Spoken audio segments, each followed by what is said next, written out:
अच्छा बाबा, इधर एक आदमी था पड़ा हुआ, वो किधर गया? लोगों ने कहा ए शेख अब्दुल कादिर, आपको पता नहीं? मैंने कहा नहीं पता। लोगों ने कहा उसका कल शाम को इंतकाल हो गया। मैंने कहा उसका इंतकाल हो गया है? लोगों ने कहा हाँ। मैंने कहा कि उसकी कब्र कहाँ बनी है? सुनना गौर से, ज़रा से हालात ख़राब होते हैं, तुम चीखने लगते हो, रोने लगते हो, वीडियो व्हाट्सएप के ज़रिए से कहीं की दिल खराश खबरें आती हैं, तुम्हारी नींदें हराम हो जाती है, थोड़ी सी तकलीफ़ बर्दाश्त कर नहीं पाते। मैं अल्लाह के दोस्त की बात करता हूँ। बोले उसकी कब्र कहाँ पर बनी है? लोगों ने क्या कहा मालूम है? उसको दफन नहीं किया गया।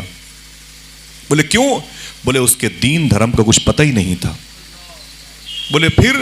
बोले उसके पैरों में रस्सी बांध करके उसे जंगल में फेंक दिया गया। अल्लाह के वली की बात हो रही, उसके पैरों में रस्सी बांध करके उसे जंगल में फेंक दिया गया। कैसे उसे दफन करता? उसके बारे में उसका बायोडाटा किसी को इल्म नहीं था। इश्क इंसान को कलंदर बू अली करता है, इश्क पागल नहीं पागल को वली करता है। दोस्तों, मेहनतें करनी पड़ती हैं, कुछ दिक्कतों का सामना करना पड़ता है, कभी पेट की आग को बुझाने के लिए भी भूखा रहना पड़ता है। ये नहीं है कि आप गोश्त खा के हड्डियाँ हिंदुओं के दरवाज़ों पर फेंक दें और कहें मैं आशिक हूँ।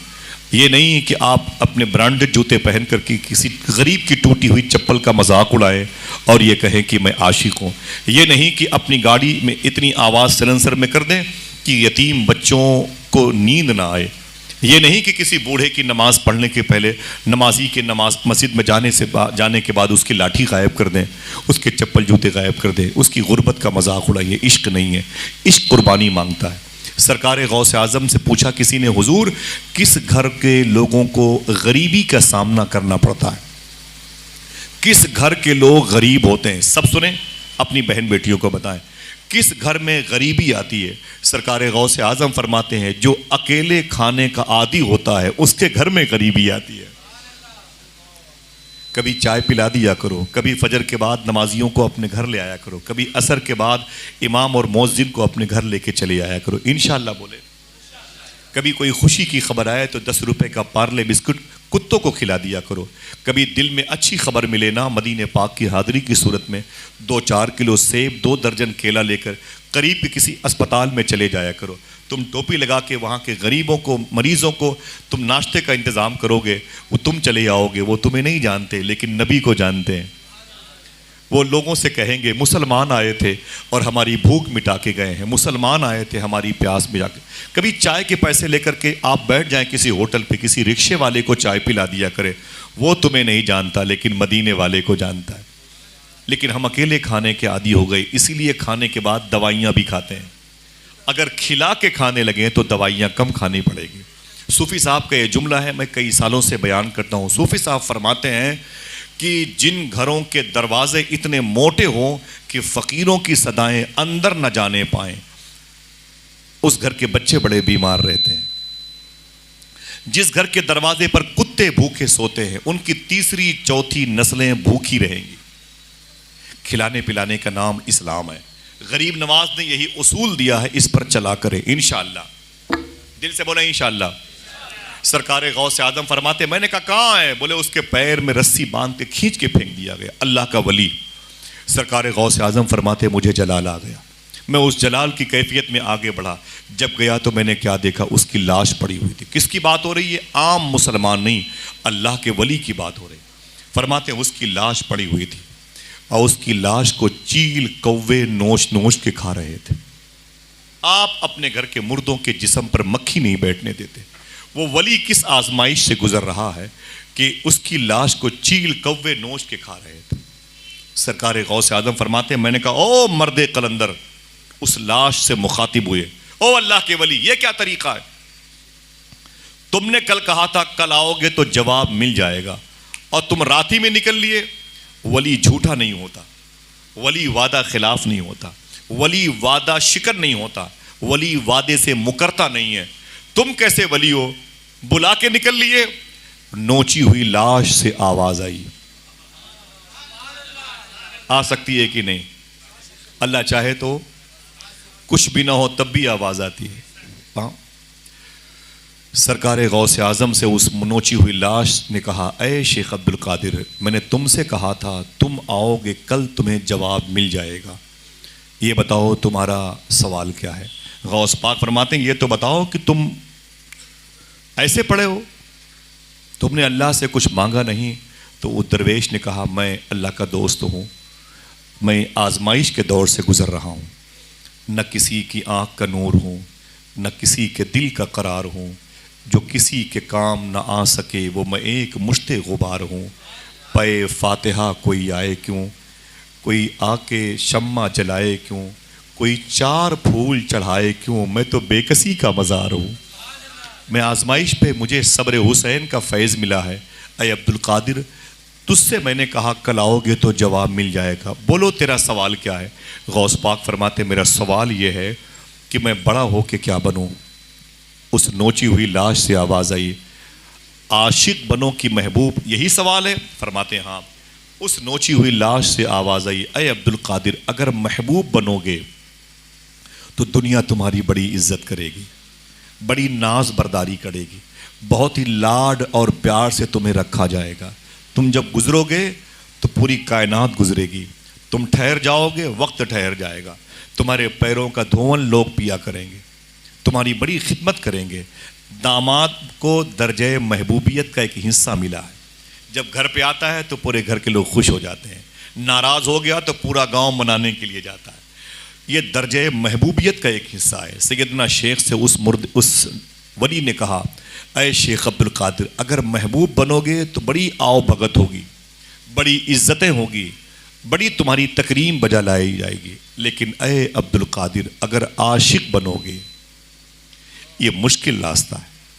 अगर आशिक बनोगे तो देख लो तुम्हारे सामने आशिक की लाश पड़ी है, खाल खिंचती है, कटती है गर्दन। इश्क करना तमाशा नहीं है, इश्क करना तमाशा नहीं है, इसके लिए मेहनतें करनी पड़ती। देख अब्दुल कादिर, मुझे कफन तक नसीब ना हुआ, मुझे किसी ने गुस्ल तक न दिया, किसी ने मुझे नहलाया तक नहीं, मेरे लिए नमाज जनाजा में दुआ तक न की गई, मुझे 3x6 का प्लाट तक न मिला, मेरे पैरों में रस्सियां बांध के फेंक दिया गया, चील कव्वे मेरी लाश को नोच नोच के खा रहे हैं। ऐ शेख अब्दुल कादिर, आशिक बनने में मुश्किलों का सामना करना पड़ता है। सरकार गौस आज़म ने फरमाया, जलाल आ गया मुझको, मैंने अपने हाथों को बुलंद किया, मैंने कहा अल्लाह अकबर, अल्लाह अकबर। सुन लो मर्दे खुदा, अगर आशिक बनने में इतनी दुश्वारियों का सामना करना पड़ता है तो फिर अब्दुल कादिर आशिक बन के दिखाएगा। आए ऐ लोगों, तुम्हें आशिक बनने के लिए पैदा किया गया, तुम्हें इश्क मुस्तफ़ा की चाशनी की लज़्ज़तों से सरशार करने के लिए रखा गया। अपने आप को संभालो, हर वक्त आराम, हर वक्त इस्तायुश परस्ती, हर वक्त सुकून और इत्मीनान, हर वक्त आप दुनियावी लज़्ज़तों से अपने आप को मुत्तसिल करने की ज़हनियत की कोख से बाहर निकलें। तुम्हें मेहनत करनी पड़ेगी, कभी सर्द रातों में ठंडे पानी से वज़ू करना पड़ेगा, यही इश्क है। कभी खाने पीने के दौर में तुम्हें भूखा रखा जाएगा, यही इश्क है। कभी माँ के कदम के नीचे अपनी पेशानी को झुकाना पड़ेगा, यही इश्क है। कभी कोई दरवेश गुजरेगा तो उसके पैर का धोवन पीना पड़ेगा, यही इश्क है। कभी तुम्हें खिलाना पड़ेगा, अपने दस्तरखान की रोटियां किसी को देनी पड़ेंगी, ये इश्क की एक मंजिल है। सरकार गौस आज़म वापस पलटे तो अपनी माँ के पास आए और बोले, अय मेरी माँ, इस वक्त मेरी उम्र 18 साल की हो गई। कितनी? बोले हाथों उड़ा के बोले, कितनी? 60 साल उम्र हो गई थी माँ की। अब गौस पाक की अम्मी की उम्र हो गई 78 साल, गौस पाक हो गए हैं 18 साल के। अपनी माँ के कदम पे आए, बोले, अम्मी जान, फरमाया क्या बात है? फरमाया कि मेरी माँ, मैं ईरान से जाना चाहता हूँ। बोले कहाँ? बोले ईरान से मिला हुआ एक मुल्क है जिसे इराक कहते हैं, इस इराक में इसकी राजधानी है, उसको बगदाद कहते हैं। जाने की नीयत है तो सुभान अल्लाह कह दें। बगदाद कोई ऐसा वैसा मुल्क नहीं है। सूफिया फरमाते, अगर किसी कागज पे बगदाद लिख के उसको अपने हाथ में लेके दुआ की जाए, अल्लाह उसकी दुआएं कबूल कर लेता है। मेरे शेख फरमाते हैं, बगदाद की मिट्टी उठा के दुआ करो, अल्लाह उसकी दुआएं कबूल कर लेता है। जब आशिकों को गौस पाक की याद आती है तो बगदाद की तरफ देखने लगते हैं, बगदाद की तरफ 10-11 कदम जाने लगते हैं। समझ रहे हैं? इसे इश्क कहते हैं। मेरे दोस्त हैं सैयद अबरार साहब, छत्तीसगढ़ के हैं, वो इतनी मोहब्बत करते हैं गौस पाक से। उबैद भाई वो कहते हैं कि एक मरतबा मैं बाइक से अपने घर जा रहा था तो सामने से कार जा रही थी, मैं उस कार के पीछे पीछे हो गया। मेरा घर दाएं तरफ था, मैं नहीं गया घर, उसी कार के पीछे पीछे मेरा दोस्त मेरी बाइक पर बैठा था, उसने कहा यार अबरार भाई ये क्या मतलब है, वो गाड़ी आगे चल रही है तुम उसके पीछे चलते हो, तुम्हारा घर पीछे चला गया, इस कार के पीछे पीछे क्यों चलते हो। तो सैयद साहब कहते हैं मैंने कहा चुप बैठे रहो, इस कार के पीछे पीछे इसलिए मैं चल रहा हूं, इस कार पर गौस पाक का नाम लिखा हुआ है। आय हाय, बोले मैं गौस पाक के पीछे पीछे चलना चाहता हूं। मोहब्बत करने वालों के ढंग भी बड़े अजीब व गरीब हैं। इश्क इंसान को कलंदर बू वली करता है, इश्क पागल नहीं पागल को वली करता है।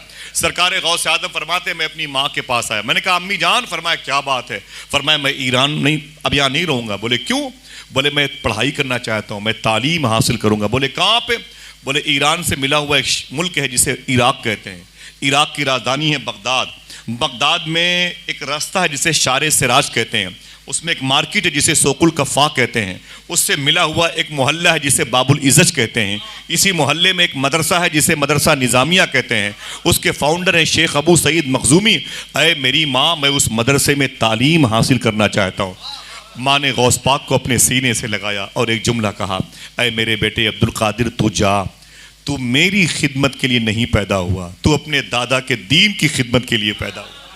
गौस पाक फरमाते हैं मैं अपने घर से निकला, मेरी माँ ने मुझसे सिर्फ इतना कहा था, अय मेरे बेटे सच बोला करो। क्या कहा था, कभी हमने अपने बेटे से कहा, हाँ कह दिया करो, ये गौस पाक के माँ की सुन्नत है। एक तकरीबन 4 या 5 साल से एक दुआ मैं हर महफिल में पढ़ता हूँ जो गौस पाक की अम्मी ने गौस पाक को बताया था। ये दुआ मुझे बगदाद शरीफ में जिस बुजुर्ग ने बताया उसके हाथों पे 25,000 लोगों ने इस्लाम कबूल किया है। यार आपको तो खुश होकर बोलना चाहिए। हाँ यहाँ लोग मिटाना चाहते हैं, ये कोई संडीला का लड्डू थोड़ी है भाई। हाँ जो दीन ताइफ में न मिटा वो कभी नहीं मिटेगा, जो दीन करबला में न मिटा वो कभी नहीं मिटेगा। इंशाअल्लाह बोल दो। फलस्तीनियों पे जुल्म होते रहेंगे लेकिन इस्लाम आगे बढ़ता रहेगा। युगोस्लाविया, चेचेनिया, बोस्निया और कोसोवो की ज़मीन पर बमों की बारिशें होती रहेंगी लेकिन इस्लाम आगे बढ़ता रहेगा। तुम जितना तराशोगे ये और सिवा होगा। इस्लाम वो पौधा है, काटो तो हरा होगा। जो इस्लाम करबला में न मिटा वो कभी नहीं मिटेगा। इंशाअल्लाह बोलो, दिल से बोलो इंशाअल्लाह। सरकार गौस आज़म की फरमाते मेरी माँ ने कहा, अरे मेरे बेटे अब्दुल कादिर, तू मेरी खिदमत के लिए नहीं पैदा हुआ, तू अपने दादा के दीन की खिदमत के लिए पैदा हुआ है। जा जा मेरे बेटे जा, तू दीन की खिदमत कर, लेकिन एक बात याद करना, कभी झूठ न बोलना, हमेशा सच बोलना। हमेशा ऊंची बोलो, हमेशा सच बोलना। ये मेरी तालीम है। और फिर गौस पाक की अम्मी ने वो दुआ बताई थी, आज वो दुआ पूरे हिंदुस्तान में लाखों लोग पढ़ते हैं। गौस पाक के करम से मुझे खुशी होती है। इस दुआ के पढ़ने की वजह से लोगों ने गौस पाक की ज़ियारतें भी कर ली हैं। मैं गुजारिश करूंगा अपने बुजुर्गों से, और आप सबसे रिकॉर्डिंग कर रहे हैं आप इस दुआ को ज़रूर पढ़ा कीजिए। हर नमाज के बाद 11 मरतबे या दिन भर में 111 मरतबे इंशाअल्लाह पढ़ ले मेरे साथ। बिस्मिल्लाहिर्रहमानिर्रहीम, ऊंची आवाज़ में, बिस्मिल्लाहिर्रहमानिर्रहीम। अल्लाहुल काफ़ी कसत्तुल काफ़ी वजत्तुल काफ़ी किफ़ानिल काफ़ी लिकुल्ल काफ़ी व निअमल काफ़ी वलिल्लाहिल हम्द। बस इसे याद कीजिएगा इंशाअल्लाह। जब भी कोई मुश्किल मौका है इसे ज़रूर पढ़िएगा इंशाअल्लाह। मोबाइल में रिकॉर्ड कर लें या यूट्यूब से निकाल लें, ये आयत दुआ लिखी होगी इंशाअल्लाह, उसको रखिए। जब भी कभी कोई जालिम व जाबिर के सामने जाइएगा इसे पढ़ते हुए जाइएगा इंशाअल्लाह। इंशाअल्लाह बोले। सफ़र में मुश्किल आए तब भी इसे पढ़ लिया करना। सरकार गौस पाक फरमाते हैं मैं निकला और निकल करके हमदान की ज़मीन पर आया। यहाँ कीचड़ बहुत होता है, मैंने ज़मीन देखी है, हमदान की ज़मीन देखी है, अस्फहान की ज़मीन देखी जहाँ ख्वाजा कड़क अब्दाल शाह पैदा हुए, और सीस्तान की ज़मीन देखी, काशान की ज़मीन देखी, शाहजान की ज़मीन देखी, सिमना जहाँ मेरे आका सरकार मखदूम शरीफ जहांगीर सिमनानी जिस मोहल्ले में रहते थे, जिस बिल्डिंग में आपका क़याम था, जो आपकी हुकूमत गाह थी, मैंने वो सारी ज़मीनें देखी हैं। अल्लाह का शुक्र है। सरकार गौस पाक की अम्मी जान की बारगाह में भी गया था, इससे पहले भी गया था, उससे पहले भी गया था। अब इंशाअल्लाह आप लोगों के साथ चलूँगा। हाथों को उठा के बोले इंशाअल्लाह चलोगे, हाथों को उठा के बोले लब्बैक या गौस आज़म। सरकार गौस आज़म रदी अल्लाह तआला अन्हु फरमाते हैं मैंने सच बोला तो डाकुओं के सरदार अहमद बदवी ने भी तौबा की तौफीक पाई, 60 लोगों ने भी तौबा की तौफीक पाई। मैं ईरान से बॉर्डर क्रॉस किया और इराक आया, इराक से शार सिराज, शार सिराज से सोकुल कफ़ा, सोकुल कफ़ा से बाबुल इज़ज आया, बाबुल इज़ज में रात का वक्त था, मैंने रात गुजारी, सुबह को एक क्लास रूम में दाखिल हुआ। उस क्लास में जो हदीस शरीफ पढ़ा रहे थे उनका नाम था शेख हम्माद दब्बास। आज पहला दिन है गौस पाक के मदरसे में आने का। उम्र कितनी है? 18 साल। फरमाते हैं जैसे मैंने क्लास में एंट्री की और पीछे बैठ गया, बहुत सारे बच्चे पढ़ रहे थे। शेख हम्माद दब्बास ने मुझे देखा तो खड़े होकर फरमाया, ये जो बच्चा अभी आया है ना, इसको हाथ पकड़ के बाहर कर दो। किसको? गौस पाक को। बच्चे आगे बढ़े, सैयदना शेख का बाजू पकड़ा और पकड़कर बाहर कर दिया। गौस पाक फरमाते मुझे क्लास से बाहर कर दिया गया। फिर कुछ देर के बाद मैं बाहर से अंदर आ गया। जब फिर मैं बैठा अंदर तो फिर शेख हम्माद दब्बास ने कहा फिर वो बच्चा आ गया, इसे बाहर कर दो। फिर मुझे उनके स्टूडेंट्स ने, तलबा ने हाथ पकड़ के मुझे बाहर कर दिया। जब मैं फिर बाहर आया तो कुछ देर के बाद फिर मैं अंदर गया। जब तीसरी मरतबे अंदर गया तो शेख हम्माद दब्बास ने कहा ताल ताल, इधर इधर आ।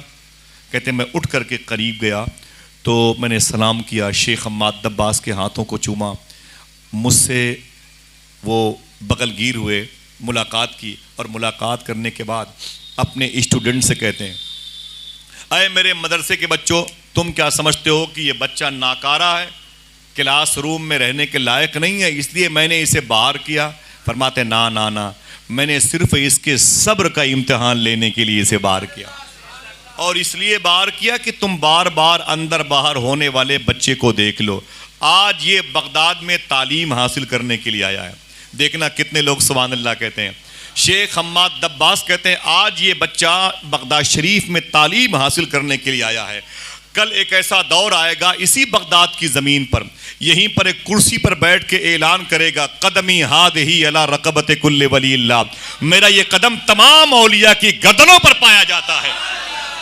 आज ये बच्चा पढ़ने के लिए आया है और कल ये बच्चे को इतनी अथॉरिटी मिलेगी, सारे वलियों का सरदार कहलाएगा।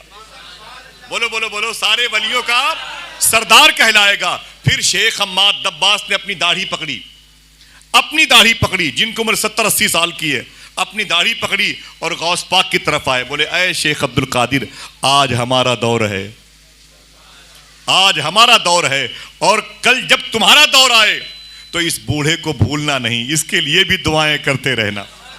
सरकार गौस आजम ने उनके मदरसे में 7 साल तक तालीम हासिल की। कितने? ऊंची बोले। 7 साल तक गौस पाक ने उनके मदरसे में तालीम हासिल की। गौस पाक की उम्र कितनी हो गई? 18 साल ऊंची, 25 साल। यहां पगड़ी बन गई, दस्तार हो गई, आलिम हो गए। अब आपने बचपन में नोची हुई लाश के सामने से क्या वादा किया था? अब्दुल कादिर क्या बनना था? ये थ्योरी है, थ्योरी। किताबों का इल्म हासिल करना ये थ्योरी है। अब मेहनत करना है, चिल्ला करना, मुजाहिदे करना, भूखे रहना है, अल्लाहू अल्लाहू अल्लाहू के नारे लगाना है। खान पान की फिक्र नहीं, रहन सहन की फिक्र नहीं, सर्दी गर्मी की फिक्र नहीं। अब प्रैक्टिकली तौर पर आपको चिल्ला करना है, आशिक बनने वाली मंजिल को तय करना है। ये कौन सी मंजिल है मैं बता दूं। गौस पाक फरमाते मैं 25 साल का हो गया तो मैं बगदाद शहर से निकला, 40 किलोमीटर का सफ़र किया। एक ऐसे शहर में गया जिसे मदाइन कहते हैं, जहां 4 बड़ी अजीमुशान शख्सियतें आराम कर रही हैं। एक का नाम लूंगा तो आप सुभान अल्लाह नहीं कहेंगे, लेकिन अगर मैंने बता के नाम लिया तो ज़रूर बोलेंगे। हुजूर इरशाद फरमाते हैं ये दुनिया वाले जन्नत को ढूंढते हैं और जन्नत मेरे सलमान फारसी को ढूंढती है। ये भी वहीं लेटे हुए हैं, उनके बगल में हुज़ैफा यमानी लेटे हुए हैं, उनके बगल में आपके घर में कोंडा की नियाज होती है। ये खाने पीने की बात है, बोलो भाई। इनके सगे भाई इमाम जाफर सादिक लेटे हुए हैं।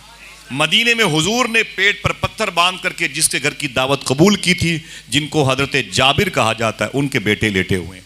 कभी मैं मदाइन की बात करूंगा तो इंशाअल्लाह दुआ करो कि फिर मदाइन आप भी और हम भी हो इंशाअल्लाह। ज़्यादा वक्त नहीं है। इसके करीब में किसरा का महल है, एक अलग टॉपिक है। उसके करीब में नहरे दजला है, जहाँ पर खड़े होकर के डॉक्टर इकबाल ने कहा था दश्त तो दश्त है, दरिया भी न छोड़े हमने। सरकार गौस आजम 40 किलोमीटर का सफ़र करके मदाइन के जंगल में चले गए। वहाँ काम क्या था? 3 घंटे के बाद आपको चाय पीने के बाद नाश्ता चाहिए। रोटी सब्ज़ी चाहिए, और उसके बाद फिर दोपहर में खाना चाहिए, मगरिब बाद इशा बाद भी आपको खाना चाहिए। ऐसा ज़िंदगी के शेड्यूल में है, खाना मिले तो खाना चाहिए। और अल्लाह की बड़ी नेमत है, अल्लाह सबको खिलाए पिलाए, किसी को भूखा न रखे। दुश्मनों के लिए भी अल्लाह खाने पीने का इंतज़ाम करे। चरिंद परिंद, कुत्तों, जानवरों, मक्खियों के लिए, चूटियों के लिए भी अल्लाह इंतज़ाम फरमा दे, आमीन कह दो। लेकिन अगर 4 साल की बच्ची घर पे हो और रोटियां आने में देर हो जाए तो हम उसे गाली देते हैं, उसे तमाचे मारते हैं। 4 घंटे हो जाएं तो बड़ी बात है, अगर 4 दिन हो गया तो क्या होगा? सरकार गौसे आज़म फरमाते हैं, मैं मदायन के जंगलों में चला गया और मेरा काम था आशिक बनना, मेरा काम था आशिक बनना। मैंने कितनी मेहनत की? सैयदना शेख फरमाते हैं, पूरे पूरे साल मुझे खाने के लिए एक दाना चावल का भी नहीं मिलता था। पूरे पूरे साल मुझे पीने के लिए पानी भी नहीं मिलता था। पेड़ों के नीचे बैठ जाता था कि हरी पत्तियां ऊपर से गिरेंगे उसे खा लूंगा। तो मेरे बैठने से पहले वहां पर 70 फकीर बैठे रहते थे, उन पत्तियों के गिरने की वजह से। फरमाते चल नहीं पाता था, मुझे देख करके मैं ज़मीन पर पड़ा रहता था दमे नफ्स की वजह से। तो मुझे लोग समझते थे कि अब्दुल कादिर इंतकाल कर गया है। मुझे उठा करके जहाँ लावारिस लाशें पड़ी होती हैं वहाँ लोग डाल देते थे, और मुझे नहलाने के लिए जब मेरी बारी आती थी तो उठा के पटरे पे रखता था कि इसे नहला के कफन में लपेट के दफन कर दूँ। तो पानी मेरे ऊपर पड़ता था तो मैं उठ के बैठ जाता था। मुझे बोलता था, ओ अब्दुल कादिर मजनू, पागल है, चल बाहर चल। तो गौस पाक फरमाते हैं, उसी कंडीशन में बाहर आता था। मेरा कोई नहीं था, मेरा एक काम था, अल्लाहू अल्लाहू अल्लाहू अल्लाहू के नारे। बस अपने रब को याद करता था, झूमता रहता था। मेरी अजीब व गरीब कैफियत थी। लेकिन जब मैं अल्लाहू के नारे लगाता था तो जंगल के सारे शेर चीते मेरे चारों तरफ आके बैठ के वो भी मेरी आवाज़ में आवाज़ मिला के बोला करते थे। फरमाते थे गिर गिर पड़ता था, मैं चल नहीं पाता था। चोर मुझे पहचानते थे, औरों को देख के भाग जाते थे, मुझे देख के बोलते इससे क्या भागूं, ये तो पागल है। किसकी बात हो रही है? वलियों के बादशाह की बात। किसकी बात हो रही है? विलायत की दुनिया के ताजदार की बात हो रही है। हमारी और आपकी औकात क्या है? जरा सी सुस्ती हो, अगर किसी शादी के हॉल में खाना मिलने में देरी हो जाए तो हम गालियां देते हैं, सही है कि नहीं? चाय कॉफी ठंडी मिले तो हम उसकी सेल्फी लेकर के गालियां देते हैं और दोस्तों को बताते हैं। रोटियां अगर वक्त पे ना आए, बोटियां वक्त पे ना हो, हम प्लेटें तोड़ देते हैं, गालियां देते हुए वीडियो वायरल करते हैं। इस कमीने साले के पास जब खिलाने की इतनी ताकत नहीं थी तो मुझे दावत क्यों दी? मैं कहाँ से 100 किलोमीटर दूर से इसके यहाँ आया था, इसने मेरा मजाक उड़ाया। हम ऐसा करते हैं। लेकिन सरकार गौसे आज़म फरमाते हैं, पूरे पूरे साल मुझे कुछ मिलता नहीं था खाने को, मैं गिर गिर पड़ता था। गौस पाक फरमाते हैं, एक दिन मैंने सोचा मैं कहाँ जाऊँ, मैं अब बचूंगा नहीं भूख की वजह से, अब मेरी ज़िंदगी के दिन ख़त्म होने वाले हैं। सैयदना शेख फरमाते हैं कि मैं बड़ा परेशान हो गया। मैंने मदायन के जंगल से अपने आप को निकाला और निकालने के बाद मैं बगदाद की तरफ आया। मैं जब आया तो एक मोहल्ले में गया जिसे शूनीज़िया कहते हैं। उसी मोहल्ले में एक नबी यूशा बिन नून अलैहिस्सलाम की मज़ार शरीफ है। अगर आप सुभान अल्लाह कहने की बात करें तो बता दूं, इसी मोहल्ले में बहलोल दाना भी लेटे हुए हैं, इसी मोहल्ले में इब्राहिम खव्वास भी लेटे हुए हैं, इसी मोहल्ले में शेख जुनैद बगदादी भी लेटे हुए हैं, इसी मोहल्ले में शेख सरी सख्ती भी लेटे हैं, इसी मोहल्ले में शेख जुन्नून मिस्री जैसे लोग लेटे हुए हैं। एक छोटी सी मस्जिद है। अजमेर शरीफ के खादिम गए थे मेरे साथ। मैंने कहा मैंने अपने बुज़ुर्गों से सुना है ये वही मस्जिद है जिस मस्जिद में ख्वाजा उस्मान हारवनी ने गरीब नवाज को मुरीद किया था। मैंने कहा बड़ी नमाजें मैंने पढ़ी, इसमें बरकतन आप भी पढ़ लें। बहुत खुश हुए वो। तो सरकार गौसे आज़म कहते हैं पेट पर 2-2 पत्थर बंधे रहते थे और मैं गिरते पड़ते हुए आगे बढ़ता था। बहुत गौर सुनिएगा, ये कोई मुर्ग मुसल्लम की बात नहीं है, ये आपकी ज़िंदगी की तब्दीली के इम्कानात पैदा कर देंगे। कभी आप अपने घर में भूखे हो तो गौस पाक को याद कीजिएगा। जिनके नाम से मुर्गे ज़िंदा हो जाएं उसे शेख अब्दुल कादिर कहा जाता है। लेकिन जिसने अपनी ज़िंदगी गुजारी कैसे, फाका कशी में कैसे लम्हात सुबह शाम गुजारे, ये भी तो